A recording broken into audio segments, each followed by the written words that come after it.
If you take your concealer and you blend it out, you're making your eye bag look worse. Now I see this technique almost everywhere where people with eye bags use a very bright concealer. It sort of makes sense, right? But the problem is your eye bags are just not about darkness. Now let me just go and reapply my Huda Beauty corrector. I'm just using the shade Peach because I've already corrected the rest of it. I'm just blending that down to neutralize the darkness. Now on days when I've got a bit of puffy eyes, you've got to remember that this puffiest part here usually catches light naturally. So if you're going to be putting a bright concealer on top of it, you're reflecting even more light and that will make the eye bag look a bit more prominent. So say I've got a puffy eye like this and usually the shadow underneath it is a bit more prominent and that is what we need to color correct. So as you can see, I had applied corrector here. I'm just blending it down into that shadow.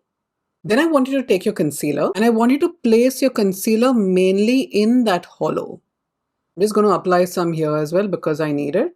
You see how I've just applied it there? We're not applying it to the entire under eye. So what I'm trying to do is I'm trying to balance the light and the shadow instead of trying to erase everything. I'm just going to mimic a puffy eye right now to show you how to blend that. Really blend that into the shadow. And I would suggest using a skin tone concealer. I'm using this one by Tirtir. And the shade is 7N. And then blend that out on the rest of the skin as well.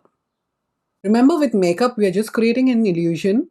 We won't be able to erase and get rid of everything. And now when you're going to apply your powder or foundation, your under eyes are going to look much more smoother. Not because you've used more concealer, it's because you've put it in the right place. I hope it helped.